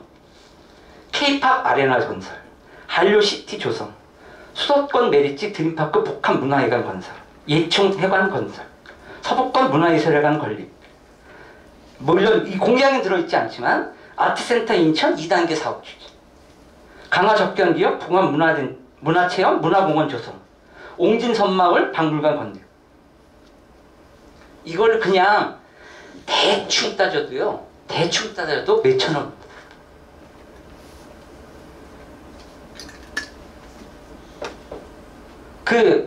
인천 뮤지엄파크요, 예산이요 2014억이에요. 근데 그게 국가 무슨 투자 이거 심사 통과하려고요 하다 보니까 전액 11호 건설합니다. 실제로 이건 시에서 발표한 거예요. 시에서. 그리고 2022년 예산 중에 42억 7천만 원이 인천 뮤지엄파크를 건립하는 사업, 이제 설계 공모, 기타 등등 용역 이런 거로 책정돼서 집행되고 있습니다. 실제로.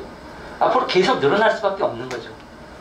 그랬을 때 우리가 과연 3% 는다고 해서 좋아할 일일까? 물론 아까 공기현 선생님께도 말씀하셨지만 인천에 문화 기반 시설이 절대적으로 부족한 건 사실입니다. 그래서 늘려야 하는 것도 사실입니다. 그런데 그걸 어떻게 늘릴 거예요? 마치 내가 업적을 자랑하듯이 몰아쳐서 야, 나 이것도 만들고 이것도 만들었어 라고 할 것인가. 지금 기억하실지 모르겠지만 부평 아트센터요. 부평 아트센터가 BTL을 줬습니다. BTL이라는 거는 다 아시겠지만 민간 회사한테 한 번에 야 니들 돈으로 줘. 우리가 할부로 갚을게. 이런 게 BTL이거든요. 지금 인천시에서요 15억씩 나가고 있습니다. 매년. 앞으로도 한 10년인가 더 나가야 될걸요? 처음에 BTL 이거 부평 문화예술 아트센터 질 때 엄청 반대했어요. BTL을 짓지 말라고. 근데 결국 졌어요. 왜? 자기 때 져야 돼. 그러니까 저는 이게 기후이길 바래요. 저는 진짜로 3% 느는 것이 더 정말 인천 지역의 무엇인가를 위해서 써지고 뭔가 활성화되고 하기를 바라는데 현재까지로는 사실 좀 기대가 크게 가기 좀 쉽지 않은 상황이라는 그런 부분에 대한 우리가 고민들을 해야 된다. 액수 는다고 해서 좋아할 게 아니라 그 부분들의 어떠한 부분들의 사업으로 갈 것인가에 대해서 정확하게 좀 고민하지 않으면 안 되겠다라는 생각이 좀 들고요. 그래서 문화 콘텐츠 과장님 가셨나요? 아까 계셨었는데 제가 이 얘기 할 줄 알고 가셨나 보다. 문화 콘텐츠과에서 인천 뮤지엄 파크 담당하고 계시고 몇 가지 부분에서 사실은 많아요. 그런 부분들이 좀 많이 좀 하고 있어서, 그리고 이제 그 과 자체가 여러 가지 활동이라는 부분들을 하고 계신, 또 이게 요새는 또 문화예술 콘텐츠를 개발하고 만들어야 된다 이런 추세이기 때문에 그런 부분에서의 것들은 있지만, 어떻게 균형을 잡아가면서 갈 것인가에 대한 고민들이 없다면 사실 심각한 문제에 빠질 거다라고 저는 생각하고, 문화기반시설의 특성상이요, 그걸 한번 지으면 짓는 것으로 끝나는 게 아니라 그걸 유지하기 위해 계속 기본적인 비용들이 들 수밖에 없어요. 그러면 지금 3% 얘기했잖아요. 3% 가지고 이렇게 쭉 하는데 만약에 예산이 떨어지잖아요, 줄잖아요. 그럼 어떤 일이 벌어지냐면 문화기반시설 예산을 줄일 수는 없습니다. 그러면 다른 예산을 줄게 돼 있어요. 실제로 그런 예들이 많아요. 그러니까 그런 것에 대한 종합적인 고민과 장기적인 생각들이 없이 했을 때 어떤 사태가 벌어질지 알 수 없다. 3%가 축복이 아니라 재앙이 될 수도 있다, 저는 이렇게 생각합니다. 물론 이거는 아주 최악의 경우를 상정한 겁니다. 그렇기 때문에 그런 부분에서 우리가 이런 토론에도 그런 의미인 것 같아요. 그래서 진짜 예산 정책 방향들을 어떻게 가져갈 거냐. 그래서 저는 사실 오늘 토론에서는 다 얘기할 수 없다고 생각하고요. 이 부분에 대해서 조금 더 계속적으로, 지속적으로 계속 논의를 해야 한다라고 저는 생각합니다. 저희가 지속가능협이랑 같이 하기 때문에 거기서 이제 발제 내용이나 이런 부분들도 실제로 그것에 벗어나지 수 없기 때문에 했던 부분이 있다고 저는 생각하고, 이거는 조금 더 인천시의 예산을 들여다보면서 구체적으로 얘기하고 논의하고 함께 합의하는, 만들어내는 과정들이 좀 필요하다. 여기에는 문화예술인만이 아니고 시민들, 그리고 시정부에 계신, 지금 문화예술가장님도 계시니까 실제로 저희가 그 내막을 몰라가지고 막 주장하는 경우도 있다고 생각해요. 너희들 현실을 너무 몰라. 상황이 이런데 이것 때문에 얼마나 한 줄 알아? 라고 하는 부분 저는 있다고 생각해요. 그런 부분까지도 우리가 다 같이 열어놓고 논의하고 얘기하는 것들이 좀 필요하지 않나 라고 생각하면서 10분이니까 이상 마치도록 하겠습니다. 감사합니다. 네, 감사합니다. 김창길 선생님께서 아주 피를 토하시면서 말씀을 해주셨는데요. 그러니까 도시전략에서 사실 이제 어떤 그 문화정책의 큰 목표를 잘 만들고 거기에 따라서 물론 이제 굉장히 좀 우려의 말씀을 많이 하셨지만 사실 또 시설이라는 게 아주 중요한 이제 지원 정책이기도 하기 때문에 경우에 따라서는 무조건 이제 부정적으로 볼 수만 있는 문제도 아니고 사실은 이제 여러 가지 각도에서 좀 봐야 될 필요가 있고, 그걸 이후에 이제 시민들을 위해서 어떻게 활용하고 지역에서 이제 좋은 효과를 만들어낼 것인가가 사실은 이제 근본적으로 좀 더 이제 고민되어야 될 부분일 것 같은데, 아직은 이제 사실은 이제 여러 가지 뭐 우려와 기대와 이런 게 뒤섞여 있지만, 그럼에도 불구하고 이제 문화예산이 3%로 느는 것 자체는 저는 굉장히 긍정적인 부분일 거라고 생각을 하고, 그 충분한 우려와 충분한 또 기대, 그리고 충분한 이제 고민들이 지금 이제 필요한 시기가 아닌가 싶고요. 두 번째 토론, 그 임승관 인천시민문화예술센터 대표님 부탁드리겠습니다. 네, 선생님 감사합니다. 발제랑 토론 잘 들었습니다. 저 좀 아까도 얘기했는데 이 많은 예산을 어떻게 사용할 것인가에 대해서 절규하시는 걸 들어보면서, 그러면 저는 지금까지 얘기하기에 어디에다 얼마나 쓸 거냐라고 하는 어떤 바람을 얘기했다면, 저는 그 생활문화 영역에서 영역의 예를 들면서 어떻게 지원할 거냐에 대한 제안을 좀 하겠습니다. 그러니까 지금까지는 다 믿고 맡겼어요. 그러니까 좀 예를 들면 우리 집 인테리어를 업자한테 맡겼는데 잘해주세요 그러고 집을 나온 거예요. 그러고 들어가 보니까 마음에 안 드는 벽지에다가 난리도 아닌 거예요. 이런 일 없잖아요. 근데 우리는 거기에 개입할 수가 없어요, 지금. 근데 그 방법론을 조금씩 한 번에 크게는 안 되니까 왜 지원해야 되는가 하고 어떻게 지원해야 되는가. 지금까지 일방향으로 우리가 기대와 바람을 가지고 기다렸다면 양방향으로 이거를 분배하는 구조를 만들 수 없을까? 라는 겁니다. 그리고 생활문화 진영은 아까 모든 집회에 있지도 않아요, 지금. 그래서 일단 왜 생활문화 지원하느냐 이거에 대해서 좀 짧게 말씀을 드리는데, 일단 아까 공간의 부족 문제 많이 나왔었는데 지금 민간 영역에서 문화공간들을 많이 운영하고 있습니다. 그래서 그것을 민간 영역이지만 공적 역할을 하고 있다고 생각을 해서 지금 지원을 하고 있어요. 물론 지원의 방법이라든가 여러 가지 효과적인 부분에서는 보완할 필요가 있겠지만, 어쨌든 그것이 양방향으로 잘 지원되고 적용되는 그 방법을 통해서 작게나마 거버넌스에 대한 어떤 실험을 할 수가 있는 중요한 마당이다. 저는 이렇게 생각을 하고요. 그런 문화 공간에서 지금 아까도 발제에서 나왔지만 문화예술 향유에 대한 집착이 굉장히 많습니다. 즉 좋은 문화예술 공연을 보기만 해도 삶의 질이 나아질 것 같고 굉장히 행복해질 것 같은 어떤 그런 이데올로기 같은 게 있는데 사실 없지 않아요. 없지 않은데 지금 일어나고 있는 생활문화에 대한 그 양상, 아까 지표에도 봤지만 유일하게 전국 지표에서 상위를 잇고 있는 생활문화예술 동아리 활동을 왜 자발적으로 돈까지 내가면서 하느냐, 이거는 정말 바이올린을 치고 싶고 노래를 하고 싶어서라기보다는 거기에서 얻는 부수적인 효과 때문에 그래요. 그건 관계에서 오는 거고 소속감에서 오는 안정감이고 고립감이 좀 탈피되는 거고 지겨운 일상에서 벗어나는 잠깐의 힐링이에요. 아까도 말씀드렸지만 하셨지만 힐링이라는 거 치유 효과가 거기서 있는 거거든요. 근데 그게 바이올린을 배운다고 해서 나오는 거 아니에요. 그건 매개가 됐겠죠. 매개가 됐었고 그런 마당을 지금 즐기고 있는 거다라고 생각을 하는 거여서 전 심리적 안정기지로 봐야 된다는 거예요. 생활문화 공간을 지원하던 커뮤니티를 지원하던 저는 이 방법이 자살률을 줄이는 가장 빠른 길이라고 생각을 하는 이유는 각국의 자살률 비교를 보고 알았습니다. 그래서 저는 또 하나 문화 자치로 도래하는 지금 그 끝에 있는데 여기에서 우리가 협상 대상조차도 되지 않는 시민 영역, 생활문화 영역을 어떻게 하면 우리가 협상을 할 수 있게 해서 예산을 분배할 거냐라고 했을 때 사전 작업이 필요해요. 그들이 의사소통 역량이 증가를 해야 되고요. 그다음에 논의하고 협의할 수 있는 훈련들이 되어 있어야 우리도 그들을 협상 대상으로 볼 수가 있어요. 이건 법적인 기준 때문에 그런 거지 다른 게 아니에요. 그래서 이거 양방향으로 역량이 강화되지 않으면 그건 쉽지 않다라는 겁니다.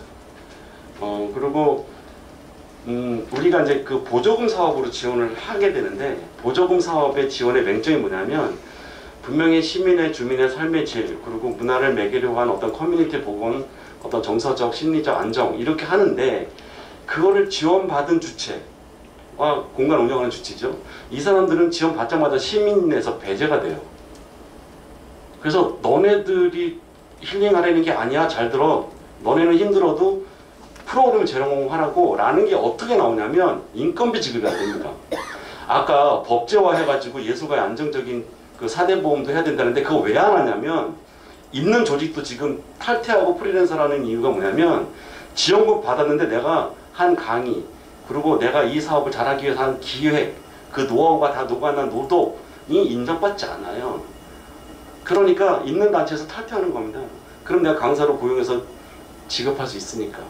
이런 것들이 지금 없어지지 않으면 예술가들이나 이런 문화공간에서 공익적 사업을 하는 사람들은 없어지기까지 기다리는 것밖에 없어요. 그건 지원이 아닙니다. 그래서 이거는 근본적인 고민이 필요하다고 생각을 하고요. 그리고 사실 이 지원이 투자 개념으로 변모될 필요가 있습니다. 지금 지역에서 예를 들면 지금 10년째 예산이 2천만 원인 축제가 있어요. 그거 지금 10년째라고 하는 얘기는 예산이 안 늘고 계속 가는 거예요. 안정적이라고 좋아할 게 아니라 그것을 맡아서 하는 단체가 한 3, 4년 하다 보니까 노하우가 생겼어요. 그리고 확장할 수 있는 상상력도 생겼고 역량도 생겼어요. 그래서 내년에 지원하면 다시 1,000만 원이에요. 그거나 하려는 겁니다. 그러면 언제 대표 축제가 생기고 큰 축제가 생길까요? 그건 외부에서 들여오죠. 돈을 굉장히 많이 주고 그거를 문화 서비스 제공이라고 생각을 합니다. 인천에는 역량이 유출되는 이유 중에 하나가 이거예요. 그리고 그렇게 투자 개념으로 그리고 파트너십 개념으로 그런 역량이 있는 단체나 그런 구성원들이 성장을 했을 때 그 사람들이 우리의 문화자산인 거고 그리고 경제적 비즈니스 모델도 나올 수 있고 그리고 나머지 많은 커뮤니티들의 롤모델이 돼서 자기가 하고 있는 난관이 있고 힘들어도 극복할 수 있는 동기가 생기는데 족족 나가 떨어지면 지금처럼 이걸 누가 합니까? 그러면 행정에서 이걸 다 할 겁니까? 못 하잖아요. 문화 자치 들어오면 이제 물어봐가면서 할 건데 물어볼 사람이 없어졌다고요. 그래서 이건 근본적으로 해야 된다. 그래서 약간 좀 패러다임을 바꾸는 게 뭐냐면 이런 거예요. 그 SOC도 있었고 아까 문화 기반 시설에 돈이 많이 든다. 건립하기는 돈이 많이 든다. 그러면 건립을 하더라도 운영 주체를 공모해가지고 기간제 뽑고 이런 방식으로 해서 계속 밑빠진 독에 물 붓는 게 아니라 할 수 있는 역량의 단체들과 인력들이 있어요. 그 사람들을 관찰하고 육성시키고 성장시켜서 그 사람들이 협력해서 이걸 만들어 나가게 하면 예상 외로 창조적으로 굉장히 높은 성과를 낼 수 있거든요. 근데 그 틀이 없는 거예요. 그렇게 지원해도 되나? 라고 멈칫하는 겁니다. 이건 제도가 개선되지 않으면 안 돼요. 좋은 거 있잖아요. 시범사업. 샌드박스로 설정해가지고 하는 겁니다. 한 3년 동안. 그러고 나서 신뢰할 만하면, 그리고 수정 보완해서 아까 환류처럼 해서 우리 모델을 만드는 겁니다. 그 신뢰라고 하는 거는 이런 거예요. 내가 알고 있고 모르고 있고 그 불안한 어떤 경계에 있는 겁니다. 그리고 가능성에 대해서 배팅하는 거 맞아요. 우리 중소기업 지원할 때 그렇게 하잖아요. 거기서 다 돈 까먹어도 우리 저기 안 받지 않습니까? 생애 최초 주택 지원금 그렇게 안 하잖아요. 이렇게. 그런 건 왜냐면 명분이 있어서 그래요. 가까운 예로 생활체육 예산 준 적 없습니다. 40년 동안. 그 명분이 체력은 국력이거든요. 너무 기가 막힌 제목을 어디서 제작사에서 갖고 와가지고, 그러니까 저는 이 생활문화라든가 이런 문화예술의 명분이 너무 낮아요. 그래서 지금 전국적인 상황이긴 한데요. 너무 경제가 어려워서 힘들어서 문화예술 하는 거 좋다. 나도 안다. 근데 지금은 좀 참자예요. 즉 안 해도 되는 겁니다. 여가 영역인 거예요. 그리고 비생산적 영역인 겁니다. 이렇게 프레임을 정의를 내려버리면 문화예술은 지원할 수 없어요. 근데 지금 우리는 굶어 죽는 사람이 없어요. 그리고 정서적이고 심리적인 문제 때문에 자살률을 18년째